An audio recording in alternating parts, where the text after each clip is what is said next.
Hi everybody.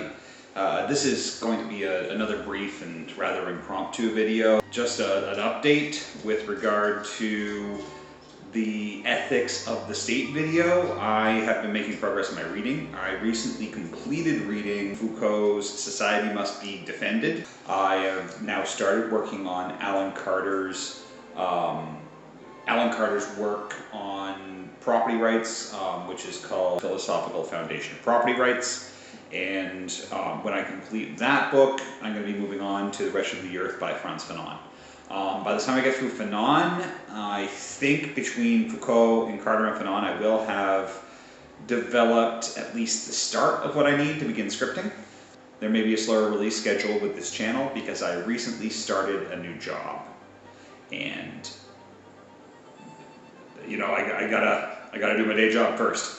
I love doing the videos, I love doing the writing, and of course I do love the reading, but at the end of the day I gotta do the work that I'm paid to do. So Prince Edward Island recently went into a second semi-lockdown with regard to suspected community transmission of coronavirus, and I would of course recommend that people stay home, both here in PEI and abroad if you are in somewhere that is affected by a second wave at this time. Well, there's one other thing I wanted to talk about before I get to the main reason I made this video today, which is I am working on an aesthetic work. I'm working on a book about aesthetics. It's just started. It's going to take a long time. But if you hear me talking about An Aesthetic of Chaos, which is the working title, on future videos, that's what this is. It's a book of aesthetic theory that I've started playing with as yet another side project, because I do love my hobbies.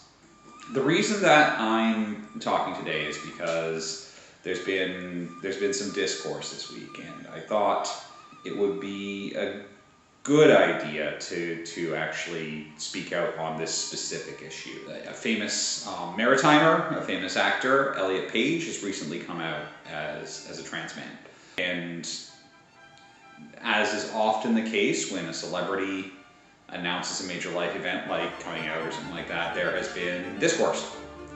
And it's been a little awful, honestly. Now, I mean, I'm like the cissest cis to ever cis. Honestly, I'm pretty comfortable in my gender, and I just wanted to say seriously, if you're on the left and you're being a transphobe, cut it out. Okay, it's as simple as that. Now, I know I'm the theory guy and I always bring things back to theory, so I want to in this case talk a little bit about one of my favorites, which is existentialist ethics, and to specifically, Oliver says hi, and to specifically to talk about the idea of authenticity and the idea of an open future. Now, these are ideas that weigh heavily in the work of my favorite existentialist ethicists, Simone de Beauvoir and Soren Kierkegaard. Now, in this case, effectively what they say is that the way to live a good life is to live in realization of the freedom you have to act, and to act in transformative and potentially startling ways. And de Beauvoir expands this further and says that it not only is it good to act in recognition of your own freedom to act, but also to create space for others to act. And that's really at the heart of why it's notwithstanding the obvious harm. And I mean, if you're a person who cares about not hurting other people, then it should be pretty obvious that showing support for trans people is something we should just be doing, because it is like bigotry leads to harm, and we should not be hurting people.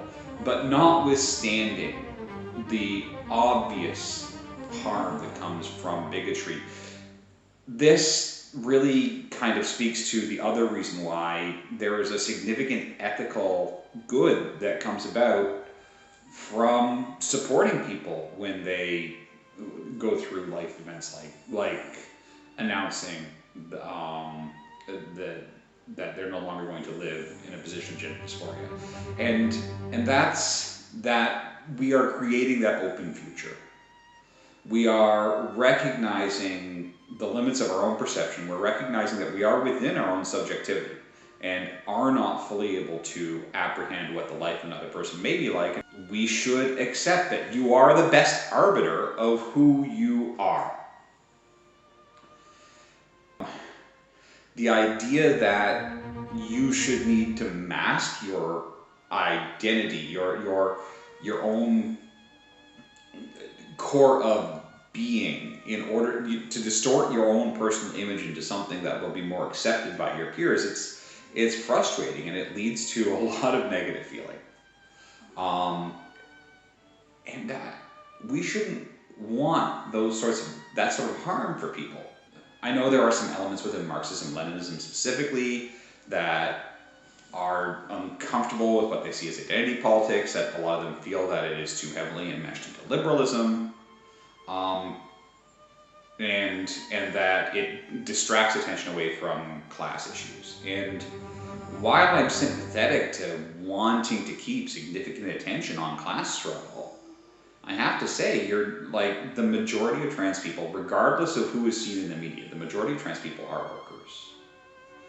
And so when you combine a recognition of our inability to remove ourselves from our subjectivity and to see the world through a different person's eyes in any sort of complete uniform version, and instead to accept that they are perhaps the best arbiter of their subjective experience, then it becomes really important that if we want to create that bridge, if we want to, as de Beauvoir suggested, find how men apart can get together, one way to do that is to extend a hand of support to those people who are facing oppression, even if that oppression is not specifically derived from a class axis. I don't like bigots. And the one thing I would ask of everybody on the left is, if you encounter somebody who's attempting to couch bigotry in leftist language, call them out, challenge them, because what they're doing is hurting any sort of revolutionary activity that might happen, now or in the future. A revolution that doesn't overturn bigotry is an incomplete revolution. And I don't think it's enough to say, oh well, we'll deal with this stuff first, and then we'll deal with like the other stuff later. It's at best it's weak sauce, and at worst it is simply a mask to hide the bigotry of the person saying it. And I've seen enough examples of figures like Maupin, who gave Jyoti Brar, who's a bigot, platform, of figures like Unruh, who regularly uses homophobic slurs in his videos, and other divisive figures on the popular online left who protect bigots because they think it'll somehow help. It doesn't. Don't protect bigots. They're the enemy of any sort of true revolutionary activity. So let's try to have a little kindness in the world, and let's try to be kind to people, especially who are facing oppression, even if that axis of oppression isn't class. That's all that it comes down to at the end of the day. It's just simple kindness.